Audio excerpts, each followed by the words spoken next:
एक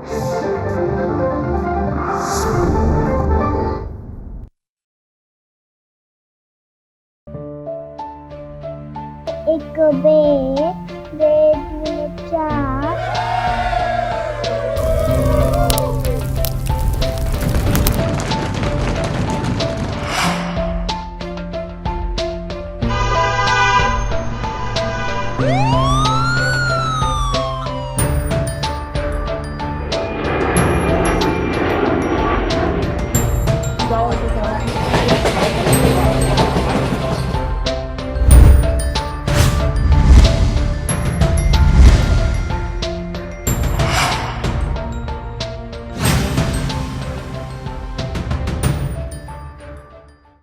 नमस्कार, मी ॲडव्होकेट ग्रीष्मा महामरे आपले हक्क आपला कायदा ह्या विशेष कार्यक्रमात आपल्या सर्वांचं स्वागत करते.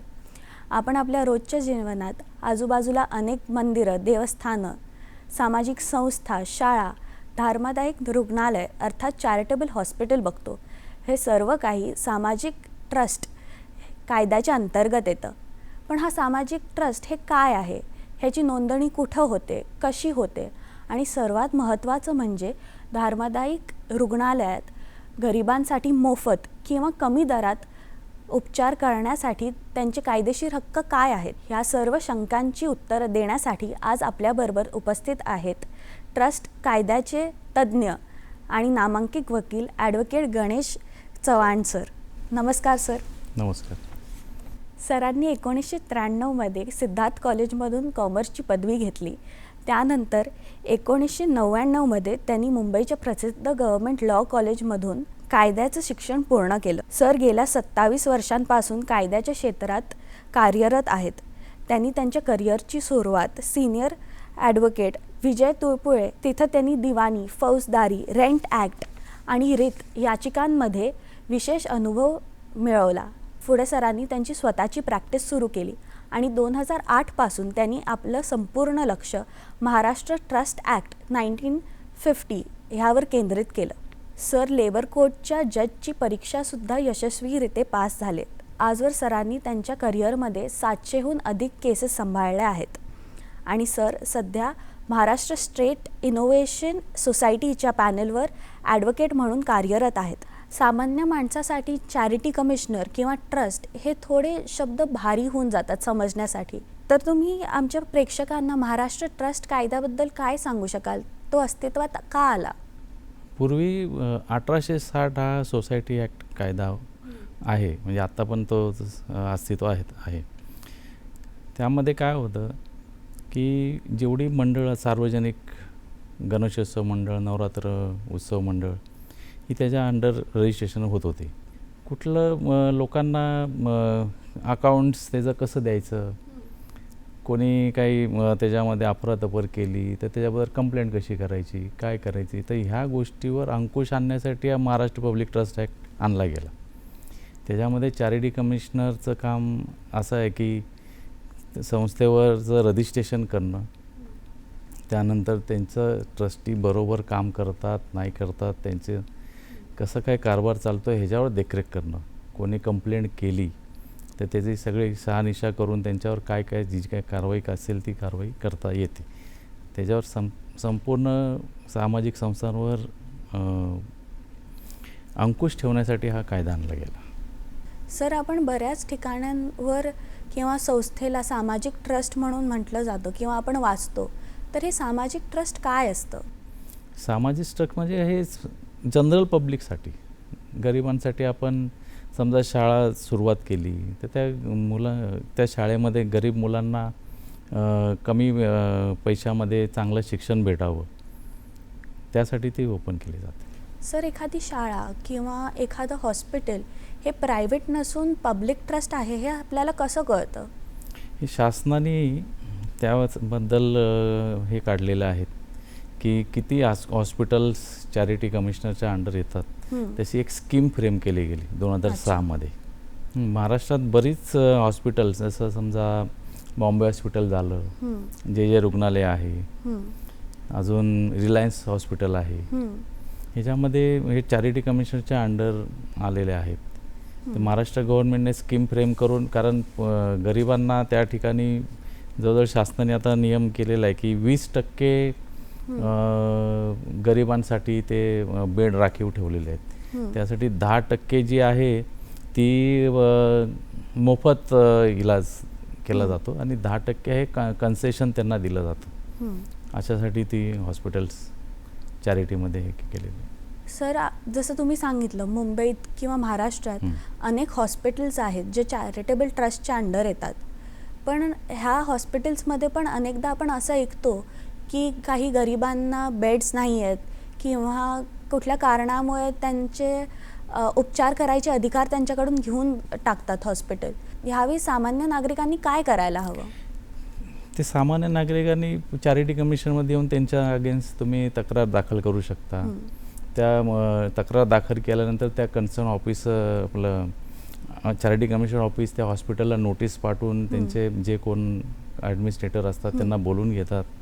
डॉक्टरांना बोलून घेतलं जातं किंवा काही कशामुळे त्यांना नाकारलं गेलं, काही हे सगळ्या त्यांच्या बाबतीत जे काही तक्रारीबद्दल जे असेल निवारण त्यांच्याकडनं करून घेतात. सर, जर कुठल्या तरुणांना किंवा काही नागरिकांना सामाजिक ट्रस्ट नोंदणी करायची असेल किंवा अनाथालय किंवा कुठलं सामाजिक कार्यासाठी एखादी ट्रस्ट उभी करायची असेल तर त्याची काय प्रोसिजर आहे? 1860 जो कायदा मी सांगितला त्याच्यामध्ये आपण कमीत कमी 7 मेंबर्स आपल्याला लागतात. 7 मेंबरनी त्यांचे PAN card, Aadhaar card, mobile number, email ID हे घेऊन आणि ऑफिस ॲड्रेससाठी लाईट बिल द्यावं लागतं. आणि त्यानंतर त्यांनी त्यांचा उद्देश, नियमावली स्वतः बनवून ते आपले ज्या ज्या ठिकाणी त्यांचा समजा आज मुंबईत असेल तर मुंबईमध्ये चॅरिटी कमिशनर ऑफिस आहे, तिथे जाऊन ते नोंदणी करता अर्ज करू शकतात. तसं प्रत्येक जिल्ह्यामध्ये ज्या ज्या ठिकाणी चॅरिटी कमिशनरचं ऑफिस आहे ते लोक तिकडे जाऊन ते रजिस्ट्रेशन करू शकतात. 1860 रजिस्ट्रेशन झाल्यानंतर ते सोसायटी ॲक्ट रजिस्ट्रेशनचं तुम्हाला सर्टिफिकेट भेटतं. त्यानंतर तुमचं it is deemed to be trust, मग ते महाराष्ट्र पब्लिक ट्रस्ट ॲक्टमध्ये ते कन्वर्ट होतं. मग तुम्हाला त्याचं दुसरं सर्टिफिकेट भेटतं. असं कारण ते रजिस्ट्रेशन होतं. सर, ट्रस्टसाठी नोंदणी करण्यासाठी काही एलिजिबिलिटी क्रायटेरिया असतो का? नाही, 18 वर्ष कमीत कमी मेंबर्स वय असावं. तुम्ही सांगितलं की एखाद्या ट्रस्टचे आपली आपली कारणं सांगायची असतात, तर साधारण कुठल्या कारणासाठी ट्रस्ट नोंदणी केली जाते? कारणासाठी म्हणजे सामाजिक कार्य तुम्हाला करायचं आहे. समजा आता तुम्हाला शैक्षणिक क्षेत्रात काय करायचं असेल, मेडिकल क्षेत्रात करायचं असेल, सार्वजनिक राष्ट्रीय सण साजरे करतो आपण, थोर पुरुषांसाठीचे काही प्रोग्राम असतात ते सेलिब्रेट करतो आपण, त्यासाठी तुम्ही आणि परत हॉस्टेल्स काढायचे असतील तुम्हाला. आता तुम्ही मगाशी हे बोलले होते, अनाथालय काढायचं असेल, वृद्धाश्रम काढायचं असेल तर तुम्ही त्यामध्ये ते उद्देश घेऊन ते तुम्ही करू शकता. सर, चॅरिटेबल कायद्यात किंवा सार्वजनिक ट्रस्ट कायद्यात आपण काही पर्टिक्युलर न्यायालय आहे का जिथं आपण जाऊ शकतो? चॅरिटी कमिशनर हे क्वासी ज्युडिशियल म्हणजे अर्धन्यायिक असं कोर्ट आहे. तिथे प्रकरण सगळं म्हणजे समजा आता एखादं तुम्हाला सांगतो, ट्रस्ट ॲक्टमध्ये काय होतं, आता समजा सोसायटी ॲक्टमध्ये रजिस्ट्रेशन झालं तर त्यांचं त्यामध्ये इलेक्शन्स ठरलेले असतात की 5 वर्षांनी आमचं इलेक्शन होणार किंवा 3 वर्षांनी होणार, कधी 2 वर्षांनी किंवा 1 वर्षांनी, हा त्यांच्या घटनेमध्ये ते नमूद असतं. मग त्याप्रमाणे ते 5 वर्षांनी इलेक्शन घेणार. ते इलेक्शन घेतल्यानंतर त्याच्यामध्ये जी काही नवीन कमिटी आली, जुनी कमिटी गेली, त्याबद्दलचा बदल अर्ज दाखल करावा लागतो. मग तो बदल अर्ज दाखल केल्यानंतर मग तिकडे समजा त्यामध्ये काही त्यांच्या मेंबर्सना वाटलं प्रॉब्लेम, यांचं सिलेक्शन किंवा इलेक्शन बरोबर झालं नाही तर मग ते लोक तक्रार करतात. तक्रार केली मग ती असिस्टंट चॅरिटी कमिशनरकडे जाते, त्यांच्याकडे त्यांना ऑब्जेक्शन फाईल करावं लागतं आणि मग त्याच्यावर ती केस चालली जाते. त्याच्यावर क्रॉस एक्झामिनेशनसुद्धा होतं, एव्हिडन्स ॲफिडेविट फाईल होतं आणि ते आर्ग्युमेंट होते, त्याच्यावर जजमेंट्स येतात. त्यानंतर सुद्धा ते तो समजा निर्णय मान्य नसेल तर ते जॉईंट चॅरिटी कमिशनरकडे जाऊन त्याचं अपील दाखल करू शकतात. तिथे नाही झालं तर मग हायकोर्टात जाऊ शकतात. सर, हे धर्मदायी आयुक्त न्यायालयाकडे नेमके कोणते अधिकार किंवा पॉवर्स असतात? ह्याच्यामध्ये असं आहे, एखादा समजा ट्रस्टने बरेच वर्ष इलेक्शन घेतलं नसेल हं, काही कारणामुळे, किंवा हं. त्यांचे काही संस्था त्यांचे सोशल ॲक्टिव्हिटीज करताना बरेच वेळेला ह्या गोष्टी राहून जातात त्यांचं. हं, मग अशा वेळेला काही त्यांना बदल अर्ज दाखल करता येत नाही काही वेळेला, किंवा त्या ट्रस्टमध्ये मॅनेजमेंट बरोबर चालत नसेल, हं. तर त्यासाठी चॅरिटी कमिशनरकडे 41A खाली, सेक्शन 41A खाली इलेक्शनसाठी तुम्ही डायरेक्शन घेऊ शकता. त्यांनी त्यांच्याकडे अर्ज दाखल करून हं, त्यांना जी काही आपली फॅक्ट्स आहे, कशामुळे आपलं इलेक्शन झालं नाही किंवा टर्म कसा हे झाला, ह्या गोष्टी सगळ्या व्यवस्थित दाखल करून त्यांच्याकडे सुनावणी होते. सुनावणी झाल्यानंतर मग असिस्टंट चॅरिटी कमिशनर त्याच्यावर योग्य तो निर्णय देऊन तुम्हाला इलेक्शन होल्ड करण्यासाठी डायरेक्शन देतील आणि त्याप्रमाणे इलेक्शन होल्ड करून तुम्हाला बदल अर्ज दाखल करायचा असतो. आणि नंतर दुसरं असं आहे, हं. सेक्शन 41E सुद्धा आहे त्याच्यामध्ये. 41E मध्ये काय असतं, आपली संस्थेची प्रॉपर्टी असते. हं, त्या प्रॉपर्टीमध्ये समजा मॅनेजमेंट किंवा ट्रस्टी जे कोणी असतील हं. मिसमॅनेज करत असतील, किंवा कोणाला कुठला गैरप्रकार चालत असेल, ते कोणाचं किंवा प्रॉपर्टीवर कधी एन्क्रोचमेंट होत असेल कोणाचं, त्यासाठी 41E मध्ये जाऊन त्याच्यावर तुम्ही इंजंक्शन मागू शकता. हं. कारण ही प्रॉपर्टीचा गैरवापर होतो आहे ट्रस्टींकडनं किंवा बाहेरून कुठून, त्याच्यावर स्टे मागू शकता. आणि त्यानंतर आहे 41D. हं. 41D हे ट्रस्टमध्ये ट्रस्टींनी मिसमॅनेजमेंट केलं, कुठले अफरातफर कसे कुठल्याही गोष्टीची केली अकाउंट्समध्ये किंवा हं. तर त्यांना सस्पेंड करण्यासाठी, त्यांना ट्रस्टमधून काढून टाकण्यासाठी जी 41D ह्या पॉवर्स आहेत त्यांना. सर, या व्यतिरिक्त अजून कुठल्या कारणासाठी किंवा कुठल्या परिस्थितीत सामान्य नागरिक किंवा ट्रस्टचे सदस्य ह्या न्यायालयाकडे जाऊ शकतात का?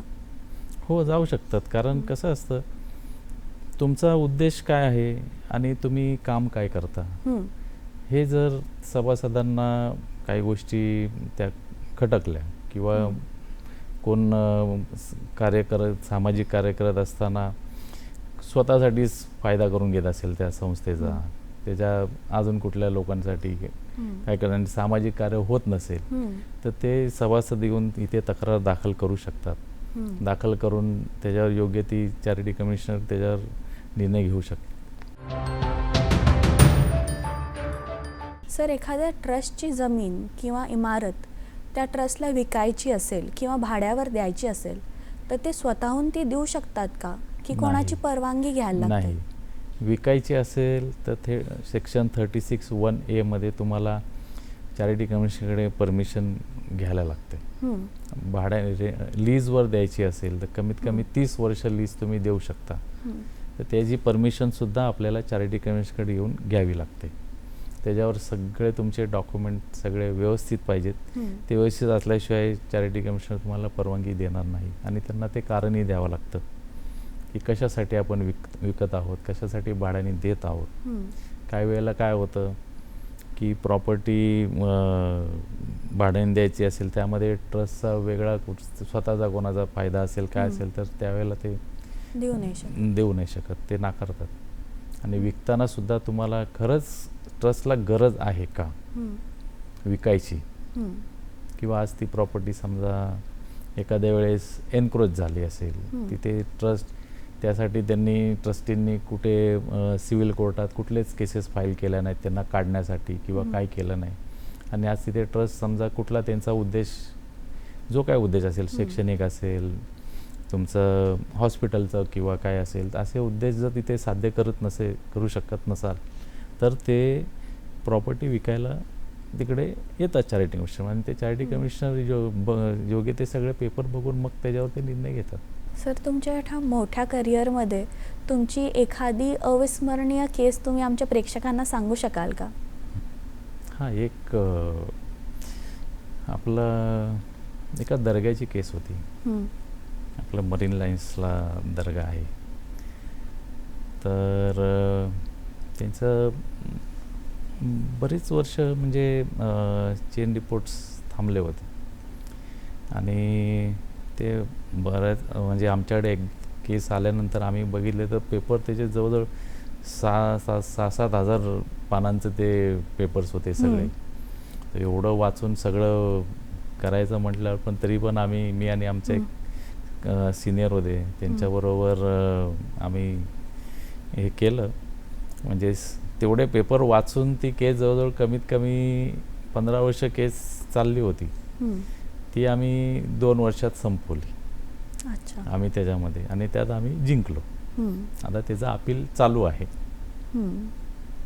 सर, ह्या क्षेत्रात येणाऱ्या नवीन वकिलांना, तरुणांना तुम्ही काय सांगाल?